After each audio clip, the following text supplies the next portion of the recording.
ಎಲ್ಲರಿಗೂ ನಮಸ್ಕಾರ. ನಿಮ್ಮ ಶ್ರಾವ್ಸ್ ಕಲ್ಪವೃಕ್ಷ ಚಾನಲ್ಗೆ ಸ್ವಾಗತ. ಇವತ್ತು ಎರಡು ಆಲೂಗಡ್ಡೆನ ಬಳಸ್ಕೊಂಡು ತುಂಬಾ ಸಿಂಪಲ್ ಆಗಿರ್ತಕ್ಕಂಥ ವಿಧಾನದಲ್ಲಿ ಬಾಯಲ್ಲಿ ಇಟ್ಟರೆ ಕರಗುವಂಥ ಸೇವ್ ಮಿಕ್ಸ್ಚರ್ನ ಕೇವಲ 10 ನಿಮಿಷದಲ್ಲಿ ಮಾಡ್ಕೊಳ್ಬೋದು. ಇಲ್ಲಿ ಮುಖ್ಯವಾಗಿ ಆಲೂಗಡ್ಡೆನ ಬಳಸ್ಕೊಂಡು ಮಾಡ್ತಿರೋದ್ರಿಂದ ತುಂಬಾ ಸಾಫ್ಟಾಗಿ ಬರುತ್ತೆ, ಹಾಗೆ ಮಾಡೋದು ಕೂಡ ತುಂಬಾ ಸರಳವಾಗಿ ಮಾಡ್ಕೊಳ್ಬೋದು. ಒಂದು ಸ್ವಲ್ಪನೂ ಕಟ್ಟಾಗದೇ ಇರೋ ರೀತಿಯಲ್ಲಿ ನಾವು ಇನ್ಸ್ಟೆಂಟಾಗಿ ಅಂದರೆ ಒಂದು 10 ನಿಮಿಷದಲ್ಲಿ ಈ ಒಂದು ಸೇವ್ ಮಿಕ್ಸ್ಚರ್ನ ಮಾಡ್ಕೊಳ್ಬೋದು. ಯಾರಿಗೆ ಸೇವ್ನ ಮಾಡೋದು ತುಂಬ ಕಷ್ಟ ಅನ್ನೋರು ಈ ಒಂದು ರೆಸಿಪಿನ ಟ್ರೈ ಮಾಡ್ಕೊಳ್ಬೋದು.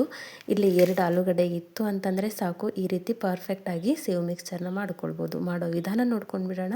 ಮೊದಲಿಗೆ ನಾನಿಲ್ಲಿ ಒಂದು 2 ಆಲೂಗಡ್ಡೆನ ಬೇಯಿಸಿ ಇಟ್ಕೊಂಡಿದ್ದೀನಿ. ನೋಡಿ, ಕರೆಕ್ಟಾಗಿ ಬೇಯಿಸಿ ಇಟ್ಕೊಳ್ಳಿ. ಈ ರೀತಿ 2 ಆಲೂಗಡ್ಡೆ ತೊಗೊಂಡಿದ್ದೀನಿ. ಕ್ವಾಂಟಿಟಿ ಹೇಳೋದಾಯಿತು ಅಂದರೆ 2 ಆಲೂಗಡ್ಡೆಗೆ 1 ಕಪ್ ಆಗುವಷ್ಟು ನಾವು ಕಡಲೆ ಹಿಟ್ಟನ್ನು ಬಳಸ್ಕೊಂಡ್ರೆ ಸಾಕು. ಇವಾಗ ಇದರಲ್ಲಿರ್ತಕ್ಕಂಥ ಸಿಪ್ಪೆನ ನಾನು ಬಿಡಿಸಿಟ್ಕೊಳ್ತಿದ್ದೀನಿ. ನೀವು ಜಾಸ್ತಿ ಪ್ರಮಾಣದಲ್ಲಿ ಮಾಡ್ಕೊಳ್ಳೋದಾಯಿತು ಅಂತಂದರೆ ಡಬಲ್ ಮಾಡ್ಕೊಳ್ಳಿ. ಈ ರೀತಿ ಸಿಪ್ಪೆನ ಬಿಡಿಸಿ ಒಂದು 2 ಆಲೂಗಡ್ಡೆನ ರೆಡಿ ಮಾಡಿ ಇಟ್ಕೊಂಡಿದ್ದೀನಿ. ಇವಾಗ ಇದನ್ನು ನಾವು ಮ್ಯಾಶ್ ಮಾಡ್ಕೋಬಹುದು ಅಥವಾ ಕಾಯಿನ ತುರಿಯೋ ಮಣೆಯಿಂದ ಕೂಡ ತುರ್ಕೊಳ್ಬೋದು. ಈ ರೀತಿ ಮಾಡೋದ್ರಿಂದ ಒಂದು ಸ್ವಲ್ಪನೂ ಗಂಟುಗಳು ಇಲ್ಲದೆ ಇರೋ ರೀತಿಯಲ್ಲಿ ನಮಗೆ ಆಲೂಗಡ್ಡೆ ಕರೆಕ್ಟಾಗಿ ಮ್ಯಾಶ್ ಆಗುತ್ತೆ. ಹಾಗಾಗಿ ಈ ರೀತಿ ಬೇಕು ಅಂದರೆ ಈ ರೀತಿ ಮಾಡ್ಕೊಳ್ಳಿ, ಇಲ್ಲ ಅಂತಂದರೆ ಕರೆಕ್ಟಾಗಿ ಮ್ಯಾಶ್ ಮಾಡ್ಕೊಳ್ಳಿ. ಆಲೂಗಡ್ಡೆನ ಕರೆಕ್ಟಾಗಿ ಕುದಿಸಿಟ್ಕೊಳ್ಳಿ. ಇವಾಗ ನೋಡಿ, ಒಂದು 2 ಆಲೂಗಡ್ಡೆನ ನಾನು ಈ ರೀತಿ ರೆಡಿ ಮಾಡಿ ಇಟ್ಕೊಂಡಿದ್ದೀನಿ. ಈ ರೀತಿ ಮಾಡೋದ್ರಿಂದ ಒಂದು ಸ್ವಲ್ಪನೂ ಗಂಟು ಅನಿಸೋದಿಲ್ಲ, ಪರ್ಫೆಕ್ಟಾಗಿ ಬರುತ್ತೆ. ಹಾಗಾಗಿ ಇವಾಗ ಇದು ರೆಡಿಯಾಗಿದೆ ನೋಡಿ, ಈ ರೀತಿ ರೆಡಿ ಮಾಡಿ ಇಟ್ಕೊಂಡಿದ್ದೀನಿ. ಇವಾಗ ಇದನ್ನು ನಾನು ಬೇರೊಂದು ಪಾತ್ರೆಗೆ ಅಂದರೆ ಬೇರೆ ಒಂದು ತಟ್ಟೆಗೆ ತೊಗೊಳ್ತಿದ್ದೀನಿ, ಹಿಟ್ಟನ್ನು ಕಲಸೋಕ್ಕೆ ಅನುಕೂಲ ಆಗಲಿ ಅನ್ನೋದಕ್ಕೋಸ್ಕರ. ನೋಡಿ, ಒಂದ್ಸರಿ ಕೈಯಿಂದ ಈ ರೀತಿ ಕಲಿಸ್ಕೊಂಡ್ಬಿಡಿ. ಏನಾದರೂ ಸ್ವಲ್ಪ ಗಂಟಿತ್ತಂದರೆ ತಗೊಳ್ಬೋದು ಅನ್ನೋದಕ್ಕೋಸ್ಕರ ನಾನಿಲ್ಲಿ ಕಲಿಸ್ಕೊಳ್ತಿದ್ದೀನಿ. ನೋಡ್ತಿರ್ಬೋದು ನೀವು, ಒಂದು ಸ್ವಲ್ಪನೂ ಗಂಟಿಲ್ಲ. ಆಲೂಗಡ್ಡೆನ ಈ ರೀತಿ ಸೇವ್ ಮಾಡುವಾಗ ಬಳಸ್ಕೊಳ್ಳೋದ್ರಿಂದ ತುಂಬಾ ಸಾಫ್ಟಾಗಿ ಬರುತ್ತೆ, ಮತ್ತು ಯಾವುದೇ ಹಿಟ್ಟಿನ ಅವಶ್ಯಕತೆ ಇರೋದಿಲ್ಲ. ಕಡಲೆ ಹಿಟ್ಟೊಂದು ಇತ್ತು ಅಂದರೆ ಸಾಕು, ಮತ್ತು ಯಾವುದೇ ಹಿಟ್ಟನ್ನು ಹಾಕದೆ ತುಂಬಾ ಸಾಫ್ಟಾಗಿ ಬಾಯಲ್ಲಿಟ್ಟರೆ ಕರಗುವಂಥ ಒಂದು ಸೇವನ್ನ ಮಾಡ್ಕೊಳ್ಬೋದು ಅನ್ನೋದಕ್ಕೋಸ್ಕರ ಆಲೂಗಡ್ಡೆನ ಬಳಸ್ಕೊಳ್ತಿದ್ದೀನಿ. ಇಲ್ಲಿ ಖಾರಕ್ಕೆ ಅನುಗುಣವಾಗಿ ಒಂದು ಸ್ವಲ್ಪ ಅಚ್ಚ ಖಾರದ ಪೌಡ್ರನ್ನ ಸೇರಿಸ್ಕೊಂಡಿದ್ದೀನಿ. ಒಂದು ಅರ್ಧ ಸ್ಪೂನ್ ಆಗುವಷ್ಟು ಧನಿಯಾ ಪೌಡ್ರನ್ನ ಸೇರಿಸ್ಕೊಂಡಿದ್ದೀನಿ. ಹಾಗೆ ಒಂದು 1/4 ಸ್ಪೂನ್ ಆಗುವಷ್ಟು ಅರಿಶಿನ ಸೇರಿಸ್ಕೊಂಡಿದ್ದೀನಿ. ರುಚಿಗೆ ತಕ್ಕಷ್ಟು ಉಪ್ಪನ್ನ ಸೇರಿಸ್ಕೊಂಡಿದ್ದೀನಿ. ಇಷ್ಟಾದರೆ ಸಾಕು. ಇವಾಗ ಇದಕ್ಕೆ ನಾನು 1 ಬೌಲಿಂದ ಅಳತೆ ಮಾಡೋದಾಯಿತು ಅಂದರೆ 2 ಆಲೂಗಡ್ಡೆಗೆ 1 ಬೌಲಿಂದ 1 ಕಪ್ ಆಗುವಷ್ಟು ಕಡಲೆ ಹಿಟ್ಟನ್ನು ಸೇರಿಸ್ಕೊಳ್ತಿದ್ದೀನಿ. ಬೇಸನ್ ಹಿಟ್ಟು 2 ಆಲೂಗಡ್ಡೆಗೆ 1 ಕಪ್ ಆಗುವಷ್ಟು ಬೇಸನ್ ಹಿಟ್ಟನ್ನು ಹಾಕ್ಕೊಳ್ಬೇಕು. ಇವಾಗ 1 ಸ್ಪೂನ್ ಆಗುವಷ್ಟು ಎಣ್ಣೆನ ಹಾಕ್ಕೊಂಡಿದ್ದೀನಿ. ಈಗ ಹಿಟ್ಟನ್ನು ಕಲಿಸ್ಕೊಳ್ಬೇಕು. ಮೊದಲಿಗೆ ನಾವು ಹಾಕಿರ್ತಕ್ಕಂಥ ಆಲೂಗಡ್ಡೆ ಮಿಶ್ರಣ ಜೊತೆಗೇ ಹಿಟ್ಟನ್ನು ಕಲಿಸ್ಕೊಳ್ಳಿ. ಯಾಕಂದರೆ ಸ್ವಲ್ಪ ಬೇಯುವಾಗ ಹೆಚ್ಚು ಕಡಿಮೆ ಆದಾಗ ಈ ಹಿಟ್ಟಿಂದು ಒಂದು ಕನ್ಸಿಸ್ಟೆನ್ಸಿ ಕರೆಕ್ಟಾಗಿ ಆಲೂಗಡ್ಡೆ ಮಿಶ್ರಣ ಜೊತೆಗೆ ನೀರು ಹಾಕದೇನೂ ಕೂಡ ಕಲಿತು ಹೋಗುತ್ತೆ.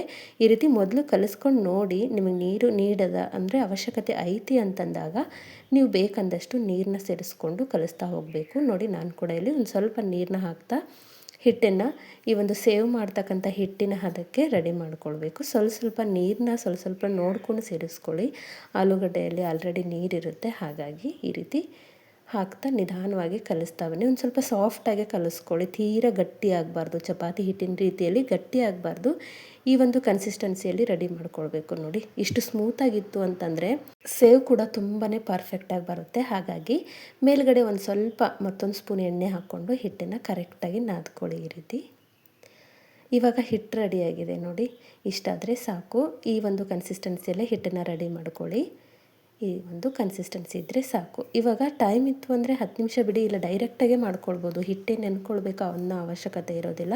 ಈ ಸೈಡಲ್ಲಿ ಚಕ್ಲಿ ಮೇಕರ್ನ ರೆಡಿ ಮಾಡಿಟ್ಕೊಂಡಿದ್ದೀನಿ. ನಾನಿಲ್ಲಿ ಒಂದು ಸ್ವಲ್ಪ ದಪ್ಪವಾಗಿರ್ತಕ್ಕಂಥ ಚಕ್ಲಿ ಹೋಲ್ಗಳಿರ್ತಕ್ಕಂಥ ಒಂದು ಪ್ಲೇಟ್ನ ತೊಗೊಂಡಿದ್ದೀನಿ. ನೀವು ಬೇಕು ಅಂದರೆ ಸಣ್ಣದಾಗಿರ್ತಕ್ಕಂಥ ಚಕ್ಲಿ ಹೋಲ್ ಪ್ಲೇಟ್ನ ತೊಗೊಳ್ಬೋದು. ಇವಾಗ ಇದಕ್ಕೆ ಒಂದು ಸ್ವಲ್ಪ ಎಣ್ಣೆ ಹಚ್ಕೊಳ್ತಿದ್ದೀನಿ. ಸೈಡಲ್ಲೆಲ್ಲ ಎಣ್ಣೆ ಸ್ಪ್ರೆಡ್ ಮಾಡ್ಕೊಳ್ಳಿ. ಈ ರೀತಿ ಮಾಡೋದ್ರಿಂದ ಒಂದು ಸ್ವಲ್ಪನೂ ಹಿಟ್ಟು ಚಕ್ಲಿ ಮೇಕರ್ಗೆ ಅಂಟೋದಿಲ್ಲ, ಅಷ್ಟು ಪರ್ಫೆಕ್ಟಾಗಿ ಬರುತ್ತೆ. ಹಾಗಾಗಿ ಈ ರೀತಿ ಒಂದು ಸ್ವಲ್ಪ ಎಣ್ಣೆನ ಸ್ಪ್ರೆಡ್ ಮಾಡ್ಕೊಳ್ಳಿ ಚಕ್ಲಿ ಮೇಕರ್ಗೆ. ಇವಾಗ ರೆಡಿಯಾಗಿದೆ. ಇವಾಗ ನಾವು ಮಾಡಿರ್ತಕ್ಕಂಥ ಹಿಟ್ಟನ್ನ ಕೂಡ ರೆಡಿ ಮಾಡಿಕೊಂಡು ಬೇಕು ಅಂದರೆ ಸಿಲಿಂಡರ್ ಆಕಾರದಲ್ಲಿ ನೀವು ಮಾಡಿಕೊಂಡು ಈ ಚಕ್ಲಿ ಮೇಕರ್ಗೆ ಹಾಕ್ಕೊಳ್ಬೋದು. ನೋಡಿ, ಇಷ್ಟು ಸಾಫ್ಟಾಗಿರಬೇಕು ಹಿಟ್ಟು, ಅಂದರೆ ನಾವು ಮಾಡುವಾಗ ಚಕ್ಲಿ ಪರ್ಫೆಕ್ಟಾಗಿ ಆ ಒಂದು ಪ್ಲೇಟಿಂದ ಹೊರಗೆ ಬರುತ್ತೆ. ಅದ್ರ ಜೊತೆಗೆ ತುಂಬಾ ಸ್ಮೂತ್ ಅನಿಸುತ್ತೆ. ಹಾಗಾಗಿ ಒಂದು ಸ್ವಲ್ಪ ಹಿಟ್ಟು ಇದೇ ಒಂದು ಕನ್ಸಿಸ್ಟೆನ್ಸಿಯಲ್ಲಿ ಇರಲಿ. ನೋಡಿ, ಈ ರೀತಿ ಸಿಲಿಂಡ್ರಾಗಿ ಮಾಡ್ಕೊತಿದ್ದೀನಿ. ನೋಡಿ, ಸ್ವಲ್ಪನೂ ಕೈಗೆ ಹಿಟ್ಟು ಅಂಟಬಾರ್ದು. ಆ ರೀತಿ ಹಿಟ್ಟನ್ನು ನಾದ್ಕೊಂಡಿರಬೇಕು. ಒಂದು ಸ್ವಲ್ಪ ಎಣ್ಣೆ ಹಚ್ಕೊಂಡು ನಾದ್ತಾ ಬಂದರೆ ಕೈಗೆ ಇಟ್ಟು ಒಂದು ಸ್ವಲ್ಪನೂ ಅಂಟೋದಿಲ್ಲ. ನೋಡಿ, ಮಾಡಿರ್ತಕ್ಕಂಥ ಎಲ್ಲ ಹಿಟ್ಟನ್ನು ನಾನು ಸೇರಿಸ್ಕೊಂಡಿದ್ದೀನಿ. ಒಂದು ಚಕ್ಲಿ ಮೇಕರ್ಗೆ ಆಗೋಷ್ಟು ಹಿಟ್ಟನ್ನು ರೆಡಿ ಮಾಡಿಟ್ಕೊಂಡಿದ್ದೆ. ಇವಾಗ ಮೇಲ್ಗಡೆಯಿಂದ ಇದು ಕೂಡ ಒಂದು ಸ್ವಲ್ಪ ಎಣ್ಣೆ ಹಚ್ಕೊಂಡಿದ್ದೀನಿ. ಇವಾಗ ರೆಡಿ ಮಾಡ್ಕೊಳ್ಳಿ. ಈ ಸೈಡಲ್ಲಿ ನಾನು ಆಲ್ರೆಡಿ ಎಣ್ಣೆನ ಕಾಯ್ಲಿಕ್ಕಿಟ್ಟಿದ್ದೆ. ಗ್ಯಾಸ್ ಮೇಲೆ ಎಣ್ಣೆ ಕೂಡ ಕಾಯ್ಕೊಂಡಿದೆ. ಜಾಸ್ತಿ ಕಾದಿರಬಾರ್ದು. ಲೋ ಫ್ಲೇಮಲ್ಲಿ, ಮೀಡಿಯಮ್ ಫ್ಲೇಮಲ್ಲಿ ಇಟ್ಕೊಂಡು ಕಾಯಿಸ್ಕೊಂಡು ಲೋ ಫ್ಲೇಮಲ್ಲಿ ಇಟ್ಕೊಂಡು ಈ ರೀತಿ ಚಕ್ಲಿನ ಹಾಕ್ತಾ ಹೋಗಬೇಕು. ಜಾಸ್ತಿ ಕಾದಿತ್ತು ಅಂದರೆ ಬೇಗ ಬಣ್ಣ ಬದಲಾಗುತ್ತೆ. ಅದರ ಜೊತೆಗೆ ಚಕ್ಲಿ ತುಂಬಾ ಹಾರ್ಡ್ ಅನಿಸುತ್ತೆ. ಹಾಗಾಗಿ ಮೀಡಿಯಮ್ ಫ್ಲೇಮಲ್ಲೇ ಇಟ್ಕೊಂಡು ನೀವು ಚಕ್ಲಿನ ಫ್ರೈ ಮಾಡ್ಕೊಳ್ಬೇಕು. ಹಾಗೆ ಈ ರೀತಿ ಹಾಕುವಾಗ ಕೂಡ ಬಿಸಿ ಬೇಗ ತಾಗುತ್ತೆ. ಗ್ಯಾಸ್ನ ಲೋ ಫ್ಲೇಮಲ್ಲೇ ಇಟ್ಕೊಂಡು ನೀವು ಸೇವನ್ನ ಬಿಟ್ಕೊಳ್ಬೇಕು. ಹೈ ಫ್ಲೇಮಲ್ಲಿ ಇಟ್ಕೊಂಡು ಸೇವು ಬಿಟ್ಕೊಂಡಾಗ ಬಣ್ಣ ಕೂಡ ಬೇಗ ಬದಲಾಗುತ್ತೆ. ಅದರ ಜೊತೆಗೆ ಬಿಟ್ಕೊಳ್ಳೋದು ಕೂಡ, ಅಂದರೆ ನಾವು ಈ ರೀತಿ ಸೇವನ್ನ ಹಾಕೋದು ಕೂಡ ತುಂಬಾ ಕಷ್ಟ, ಯಾಕಂದರೆ ಬಿಸಿ ತಾಗುತ್ತೆ. ಹಾಗಾಗಿ ಒಂದು ಸ್ವಲ್ಪ ಗ್ಯಾಸ್ನ ಲೋ ಫ್ಲೇಮಲ್ಲೇ ಇಟ್ಕೊಂಡು ಈ ರೀತಿ ನಾವು ಮಾಡಿರ್ತಕ್ಕಂಥ ಒಂದು ಸೇವನ್ನ ಬಿಡ್ತಾ ಹೋಗಬೇಕು. ನೋಡಿ ಎಷ್ಟು ಪರ್ಫೆಕ್ಟಾಗಿ ಬರ್ತಿದೆ. ಒಂದು ಸ್ವಲ್ಪನೂ ನಾವು ಕಟ್ ಮಾಡೋವರೆಗೂ ಸ್ವಲ್ಪ ಕೂಡ ಕಟ್ ಆಗೋದಿಲ್ಲ. ಆಲೂಗಡ್ಡೆ ಬಳಸಿರೋದ್ರಿಂದ ಈ ರೀತಿ ಪರ್ಫೆಕ್ಟಾಗಿ ಬರುತ್ತೆ. ನಾರ್ಮಲ್ ಆಗಿ ಮಾಡ್ತಕ್ಕಂಥ ಒಂದು ಸೇವ್ಗಿಂತ ತುಂಬಾ ಡಿಫ್ರೆಂಟಾಗಿ ಬರುತ್ತೆ ಅಂತಲೇ ಹೇಳ್ಬೋದು. ಯಾಕಂದರೆ ಒಂದು ಸ್ವಲ್ಪ ಸಾಫ್ಟಾಗಿ ಬರುತ್ತೆ. ಅದ್ರ ಜೊತೆಗೆ ಮಾಡೋಕ್ಕೆ ಬರೋದೇ ಇಲ್ಲ ಅನ್ನೋರು ಕೂಡ ಈ ಒಂದು ಸೇವನ್ನ ಮಾಡ್ಕೊಳ್ಬೋದು. ಎರಡೂ ಬದಿಯಲ್ಲಿ ಮೀಡಿಯಮ್ ಫ್ಲೇಮಲ್ಲಿ ಇಟ್ಕೊಂಡು 1-2 ನಿಮಿಷ ಬೇಯಿಸ್ಕೊಳ್ಳಿ. ಕಂಪ್ಲೀಟಾಗಿ ಬಬಲ್ಸ್ ಚೇಂಜ್ ಆಗಬೇಕು. ಅದ್ರ ಜೊತೆಗೆ ಕಲರು ತೀರಾ ಬೇಗ ಚೇಂಜ್ ಆಗಬಾರ್ದು. ಇಷ್ಟು ಬಣ್ಣ ಬದಲಾದರೆ ಸಾಕು. ಇವಾಗ ಇದನ್ನು ತೆಗಿತಿದ್ದೀನಿ. ಬಬಲ್ಸ್ ಕೂಡ, ಅಂದರೆ ಗುಳ್ಳೆಗಳು ಕೂಡ ಕಡಿಮೆ ಆಗಿದ್ದು ನೋಡಿ ಈ ರೀತಿ ತಗೊಳ್ಳಿ. ಎಣ್ಣೆ ಕೂಡ ತುಂಬಾ ಕಡಿಮೆ ಪ್ರಮಾಣದಲ್ಲಿ ಹೀರ್ಕೊಳ್ಳುತ್ತೆ. ಒಂದು ಆಲೂಗಡ್ಡೆ ಬಳಸಿರೋದ್ರಿಂದ ಎಣ್ಣೆನೂ ಕೂಡ ನಾವು ಇಲ್ಲಿ ಕಡಿಮೆ ಪ್ರಮಾಣದಲ್ಲಿ ಹೀರ್ಕೊಳ್ಳುತ್ತೆ. ನೋಡಿ ಈ ರೀತಿ ಬಿಡ್ತಾ ಬನ್ನಿ. ಹೀಗೆ ಬಿಡಬೇಕು ಅಂತೇನಿಲ್ಲ, ನಿಮಗೆ ಯಾವ ರೀತಿ ಕರೆಕ್ಟ್ ಅನಿಸುತ್ತೋ ಆ ರೀತಿ ಒಂದು ಸೇವನ್ನ ಎಣ್ಣೆಯಲ್ಲಿ ಬಿಡ್ತಾ ಬರಬೇಕು.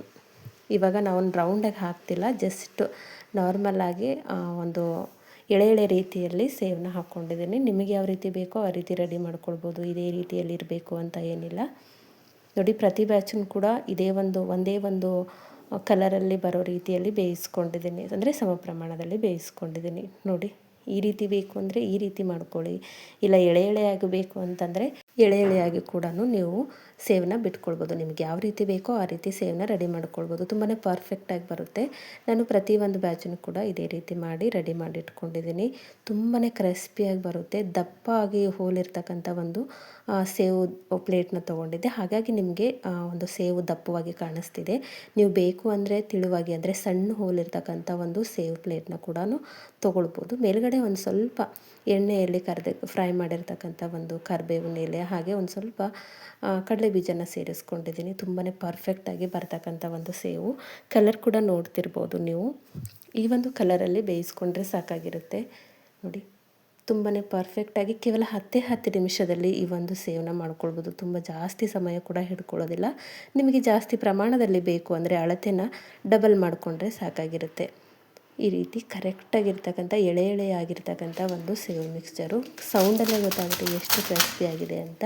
ಅಷ್ಟೇ ಸ್ಮೂತಾಗಿರುತ್ತೆ, ತೀರಾ ಗಟ್ಟಿ ಅಂತ ಕೂಡ ಅನಿಸೋದಿಲ್ಲ. ಈ ಹಿಂದೆ ಕೂಡ ನನ್ನ ಚಾನಲ್ನಲ್ಲಿ ಹಲವಾರು ರೀತಿಯ ಸ್ನ್ಯಾಕ್ ರೆಸಿಪಿಗಳನ್ನು ಕೂಡ ಅಪ್ಲೋಡ್ ಮಾಡಿದ್ದೀನಿ. ಇಂಟ್ರೆಸ್ಟ್ ಇತ್ತು ಅಂತಂದರೆ ಒಂದ್ಸರಿ ಚೆಕ್ ಮಾಡ್ಕೊಳ್ಬೋದು.